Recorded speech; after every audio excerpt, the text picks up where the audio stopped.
میں اکثر کہتا ہوں کہ پی ٹی آئی کے کچھ چول وزیر ہیں اور لوگ کہتے ہیں یار یہ مہذب لفظ مت استعمال کرو اس کے لیے. میں نے کہا کچھ اور لفظ ملتا نہیں ہے مجھے, اصل میں ڈھونڈ رہا ہوں. میں یہ بتا دوں لوگوں کو لگتا ہے کہ برا لفظ ہے. چول اس کو کہتے ہیں جو چولیں مارتا ہے, اور چولیں مارنے کا مطلب ہے کہ پتہ کچھ نہیں ہے, ادھر ادھر کی بس وہ ہانکے جاتا ہے اور بس کیے جاتا ہے باتیں. آج بھی اسے چولیں ماری ہیں 2-4. میں بتاتا ہوں آپ کو. اس نے کہا کہ ایک رپورٹ آئی سعید غنی کے خلاف اور پھر اس افسر کا تبادلہ ہو گیا. میرے بھائی یہ رپورٹ مارکیٹ میں کب آئی ہے؟ جب سندھ کابینہ نے کلیم امام کو نکالنے کا فیصلہ کیا. اور یہ رپورٹ جو اس کے اوپر تاریخ ہے وہ غالباً جنوری 2018 کی ہے. مجھے یاد ہے کہ شاید جنوری 2018 کی تاریخ اس کے اوپر ہے. جنوری 2018 کے بعد وہ افسر کراچی میں, میرے پاس تو ایس پی تھا, کراچی میں ایس ایس پی سینٹرل لگا, اس کے بعد ایس ایس پی ویسٹ لگا, اس کے بعد یہ شکارپور گیا ہے. اب اس آدمی کو جو فاقی وزیر اس میں چول نہ کہوں تو کیا کہوں. یہ حقیقت ہے, یہ فیکٹس ہیں جو سب کے سامنے موجود ہیں. اچھا مجھے ویسے بڑی حیرت ہوتی ہے کہ پی ٹی آئی والے اور خاص طور پہ جو 2-4 چول وزیر ہیں یہ کہتے ہیں یہ تو عزیر بلوچ کہہ رہا ہے. اچھا بھائی. کبھی کہتے ہیں یہ تو ذوالفقار مرزا نے کہا تھا. اچھا بھائی. 2-4 اور نام لیتے ہیں. میں کچھ نام آپ کے سامنے لیتا ہوں, کمپیریزن کر لیجئے گا کہ مناسب معتبر آدمی کون ہے اور پھر موازنہ اس کا کریں. ایک ہے جسٹس وجی الدین صاحب, یہ ان دونوں سے معتبر ہے کہ نہیں ہے؟ کوئی شخص ان کے کردار پہ انگلی نہیں اٹھا سکتا. ایک ہے اکبر ایس بابر صاحب, معتبر آدمی ہیں, اچھے انسان ہیں, پی ٹی آئی کے بانی ممبر ہیں, بنانے والوں میں سے ہیں. ایک ہیں عائشہ گل علیہ صاحبہ, ان کی اپنی ایم این اے رہی ہیں. ایک ہیں ریحام خان صاحبہ, ان کی اہلیہ رہی ہیں, بیوی رہی ہیں ریحام خان صاحب کی. ان کو تو مادر ملت کہہ رہے تھے نمبر 2. یہ جب شادی ہوئی تو انہوں نے کہا یہ مادر ملت دوئم ہے. اس قسم کی باتیں ہوئی. اب یہ 4 افراد میں نے آپ کو بتائے ہیں, ایک طرف یہ 4 ہیں, دوسری طرف وہ ہیں جن کے حوالے یہ دیتے ہیں. بھائی ہم تمہاری ساری باتیں صحیح مان لیتے ہیں جو عزیر کے تم منہ سے نکالتے ہو, جو ذوالفقار مرزا کے منہ سے نکالتے ہو. خدا کے لیے ان 4 لوگوں نے جو باتیں کہی وہ ساری مان لو تم. میں یہ بات مان سکتا ہوں, یقین کر سکتا ہوں کہ جسٹس وجی غلط بیانی نہیں کر سکتا, وہ جھوٹا آدمی نہیں ہے. میں اکبر ایس بابر صاحب کے اوپر میں کبھی نہیں ملا اس آدمی سے, لیکن جتنا میں نے دیکھا, جتنا میں نے اس کو آبزرو کیا ہے, وہ ایک بڑا کریکٹر والا آدمی مجھے نظر آتا ہے. اکبر ایس بابر کچھ کہے تو یہ جھوٹ بولتا ہے, جسٹس وجی یہ کہے تو وہ جھوٹ بولتا ہے. ریحام خان ان کی بیوی ہے, اگر وہ کچھ کہے تو وہ جھوٹ بولتی ہے. عائشہ گل علیہ ان کی سب سے اسٹار ایم این اے رہی کسی وقت میں, اور ان کو پتہ نہیں وہ کیا کیا بنا کے پیش کرتے رہے, وہ کچھ کہتی ہے تو وہ جھوٹ بولتی ہے. ہم تو جی I T V I T کو چھوڑ دیں بھائی. میں تو صرف ایک بات کہتا ہوں, یار عزیر نے میرے اوپر لگایا, قادر کو بولوں گا تو بھی مان لے, میں بھی مان لوں گا, سارے مان لیں گے. خدا کے لیے ان 4 کی کبھی باتوں کو مان لو. تو بس جو یہ کہہ رہے ہیں وہ ٹھیک ہے, جو عزیر میرے لیے کہے گا, جو اس کے لیے کہے گا, جو دوسرے کے لیے کہے گا, ہم بھی مان لیں گے سارا ٹھیک ہے. ہم ساری سزائیں بھگتیں گے. لیکن کوئی اخلاقیات ہوتی ہے, کوئی چیز ہوتی ہے. ہم ایک سوال ان سے اور کیجئے گا, میں صرف سوال چھوڑ کے جاؤں گا, تفصیل کبھی پھر بتاؤں گا اگر اس نے نہیں بتائی. امریکہ میں شوکت خانم کے لیے چندہ اکٹھا ہوا اور $3 ملین, چھوٹی رقم نہیں, $3 ملین علی زیدی صاحب نے اپنے اکاؤنٹ میں ڈلوائے. اس سے صرف یہ پوچھ لیں کہ وہ پیسے تم سے کس نے اور کیسے نکلوائے. جھٹلا دے, میں اگلی بات کروں گا. میں چولے نہیں مارتا ہوں, میں تو جو بات کہہ رہا ہوں میں اس کو ثابت کروں گا کہ یہ بات ہوئی ہے, اور عمران خان کی فیملی کے کسی فرد نے اس سے پیسے نکلوائے. یہ $3 ملین ہڑپ کرنے کے چکر میں تھا. $3 ملین شوکت خانم کے نام پہ کیے تو انہوں نے بہت سارے ہیں, لیکن چونکہ علی زیدی اس وقت ان کا جو بنا ہوا ہے تو میں اس پہ صرف آپ کے سامنے یہ بات رکھنا چاہتا ہوں. آج انہوں نے ایک کلپ چلایا آصف علی زرداری صاحب کا, جو اس کے اندر اسٹیٹمنٹ کا جو پورشن دکھایا انہوں نے, ذرا آپ بار بار دیکھیے گا. آصف علی زرداری صاحب وہی کہہ رہے ہیں جو ہم کہہ رہے ہیں. انہوں نے کہا کہ عزیر بلوچ کبھی پیپلز پارٹی کا حصہ نہیں رہا. آصف علی زرداری صاحب نے کہا کہ پیپلز امن کمیٹی کا پیپلز پارٹی سے کوئی تعلق نہیں ہے. اور آصف علی زرداری صاحب نے کہا کہ تصویریں تو ہماری کہیں بھی ہم جاتے ہیں لوگ بنا لیتے ہیں, ہم دعوتوں میں چلے جاتے ہیں. اب اس میں اس کے بعد یوسف بلوچ صاحب کا اسی میں چلایا انہوں نے. آپ یوسف بلوچ کا پورا وہ اسٹیٹمنٹ سن لیں جو چلایا ٹی وی پہ, مجھے نہیں پتا باقی کتنا تھا, لیکن جو ٹی وی پہ انہوں نے چلایا اپنی پریس کانفرنس میں, اس میں وہ کہہ رہا ہے, اس میں وہ پیپلز پارٹی کو الگ بتا رہا ہے, عزیر کو الگ بتا رہا ہے. وہ کہہ رہا ہے کہ ہم مل کے لیاری کے لیے کام کریں گے. یہ باتیں اس نے خود کہی ہیں. اور یہ بات میں آپ کو حلفاً کہہ سکتا ہوں, میں پیپلز پارٹی کراچی کا صدر بھی ہوں, قادر بھی صدر رہے, ان دنوں میں بھی ہم عہدیدار تھے. یہ جو حلف والی کہانی تھی یہ مجھے اس وقت پتا چلی, پارٹی کو اس وقت پتا چلی جب پہلی مرتبہ ٹی وی پر یہ خبر بریک ہوئی, پہلی مرتبہ. اس کے بعد جاوید ناگوری کابینہ کا حصہ تھا, اس کو کابینہ سے نکال دیا گیا. اور جو حلف لیا تھا, جو لوگ وہاں موجود تھے, انہوں نے اس حلف لینے کے بعد سے بہت سارے مواقعوں پر ایسے حالات آئے کہ پیپلز پارٹی کے خلاف عزیر بلوچ اور بہت سارے مظاہرے ہو رہے تھے, بہت ساری چیزیں ہو رہی تھیں, لیکن ان ہمارے ایم این اے اور ایم پی ایز نے پارٹی کے ساتھ کھڑے رہنے کو ترجیح دی. ایک اوتھ انہوں نے پتہ نہیں کن حالات میں لیا, لیکن وہ اس اوتھ کے ساتھ نہیں کھڑے ہوئے, وہ پارٹی کے ساتھ کھڑے تھے. یہ ریکارڈ کی چیزیں, آپ سارے کراچی کے لوگ ہیں, آپ کو پتہ ہے کہ سارا کیا ہوتا رہا ہے. اس ایک چیز کو بھی انہوں نے جوڑنے کی کوشش کی ہے. جس دعوت کی وہ تصویریں دکھاتے ہیں جس میں قادر پٹیل کی بھی تصویر ہے, ہدی فریال کی بھی ہے, اور لوگوں کی بھی ہے, میری تصویر نہیں ہے, لیکن میں نے خود مانا کہ بھائی اس دعوت میں بھی تھا. اور میں آپ کو حلفاً کہتا ہوں کہ مجھے عزیر بلوچ نے نہیں بلایا تھا, مجھے ہمارے ایم پی ایس نے دعوت دی تھی بھائی, جو جیتے تھے وہاں سے. اور اگر یہ بھی کوئی مطلب, ہم اتنے عقل کے اندھے ہیں, ہم بے وقوف لوگ ہیں کہ ہمیں عزیر بلوچ کے پاس جانا تھا, اس کی شکریہ ادا کرنے کے لیے ہم اس کے گھر پہ نہیں گئے. ہم نے پورا ایک بڑی مارکی لگوائی, اس کے اندر کوئی 400-500 لوگوں کا انتظام کیا, وہاں ہم نے ویڈیو کے کیمرے لگوائے, وہاں ہم نے فوٹوگرافر بلوائے, وہاں پوری جس طرح ایک شادی کی رسم ہوتی ہے, پورا ایک بڑا ایونٹ ہوتا ہے, اس ایونٹ کے اندر ہم عزیر بلوچ سے ملنے گئے. یار کوئی عقل کی بات کرو بھائی. وہ تو وہاں جب گئے تو پتہ چلا کہ وہ بیٹھا ہوا تھا.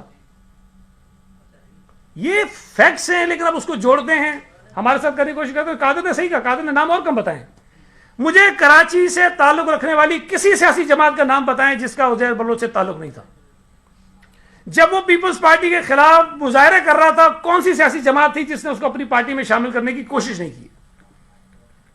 بشمول پی ٹی آئی کی. بیانات ریکارڈ پر ہے. شکور شاہ جو ان کا ایم این اے ہے, اس سے صرف یہ پوچھ لیں کہ 2012 میں آس پاس جب یہ آپریشن ہوا تھا, وہ پارٹی کا نائب صدر تھا کراچی کا, اس سے پوچھے استعفیٰ کیوں دیا تھا اس نے, پوچھے اسے استعفیٰ کیوں دیا تھا. ان کا ایم این اے نا, بھی علی زیدی بلا کے پوچھے کہ بھائی تو نے اس وقت پارٹی سے استعفیٰ کیوں دیا تھا عہدے سے, آپ کو پتا چل جائے گا. حبیب جان جس کا نام اس جے آئی ٹی میں بھی ہے, سب جانتے ہیں, اس الیکشن میں حبیب جان پاکستان آیا تھا واپس. کس کی الیکشن میں چلانے آیا تھا, کس کا آدمی ادھر یہ حبیب جان, اور بہت سارے ہیں, میں تو آپ کو مشہور نام بتا رہا ہوں.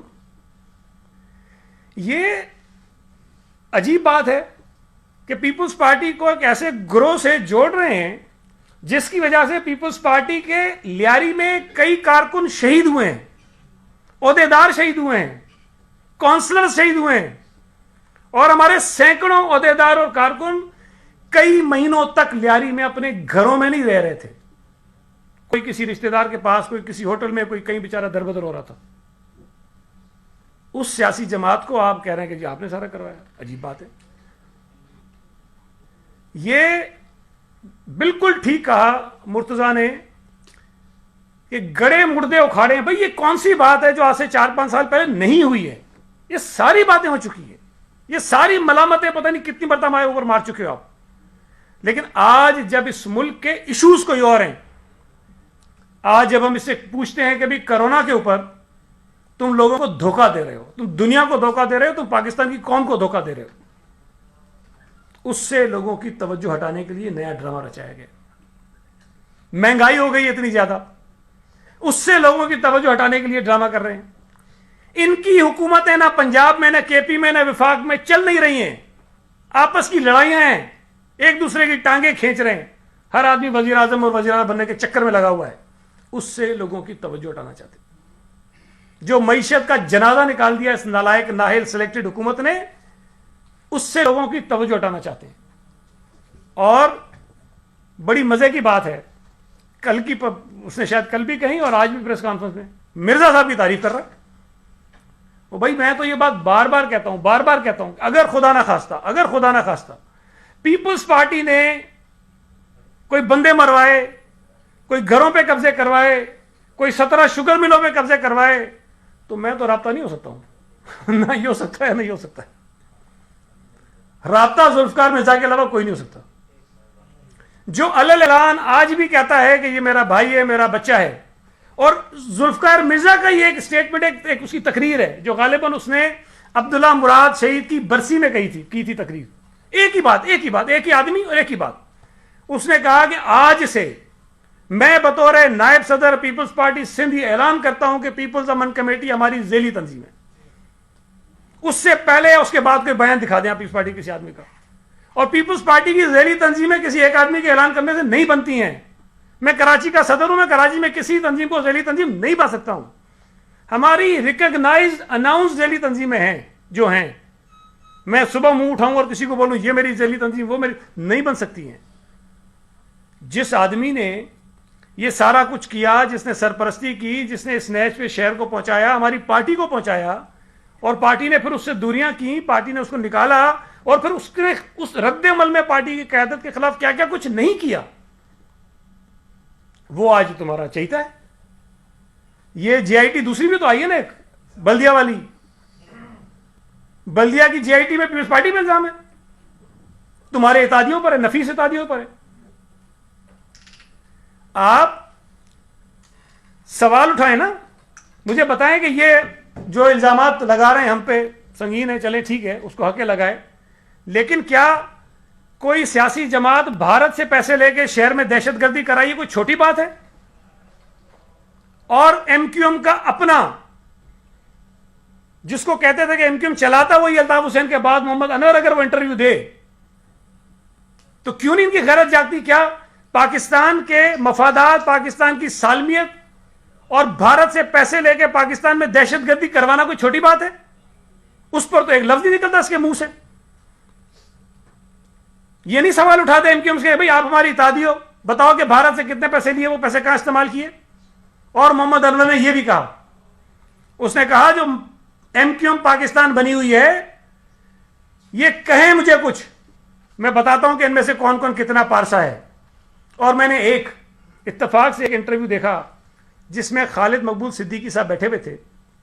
جب یہ سوال ان سے پوچھا اینکر نے، تو بہت ساری باتیں کرنے کے بعد اس نے کہا میں ایک چیز آپ کو بتا دوں کہ جس وقت یہ گناہ ہو رہا تھا میں یہاں نہیں تھا. اس نے جھٹلایا نہیں، اس نے اپنے آپ کو الگ کیا صرف کہ میں پاکستان میں نہیں تھا جب یہ ساری چیزیں ہو رہی تھیں. تو بھارت سے پیسے لے کر کراچی شہر میں دہشت گردی کروانے والوں پر تمہاری آواز کیوں نہیں نکلتی ہے؟ کیوں تمہاری زبان کو جو ہے نا تالے لگ جاتے ہیں؟ یہ چھوٹی بات نہیں ہے. بلدیا ٹاؤن کا واقعہ تو چلے ایک جی آئی ٹی بن گئی، سامنے آ گیا، اس شہر میں ایم کیو ایم نے کیا کیا کچھ نہیں کیا ہے، لیکن کم از کم بلدیا ٹاؤن کی جی آئی ٹی ان کے ساتھ ہی آئی ہے نا. اس پہ تو کوئی جھگڑا نہیں ہے. اس پہ تو تم کہتے ہو یہ صفحے نکال دی ہے، وہ دستخط نہیں، یہ دستخط نہیں، چلو یہ کنٹروورشل ہے. اس ایک پہ تو کوئی کنٹروورسی نہیں ہے. آپ نے پوچھا اپنے اتحادیوں سے کہ بھائی یہ جو تمہارے کہنے پہ 250-300 آدمی جلا دیے گئے زندہ، یہ انسان نہیں تھے؟ یہ دہشت گردی نہیں تھی؟ اس پہ علی زیدی صاحب کو سوال نہیں اٹھا سکتے کسی سے؟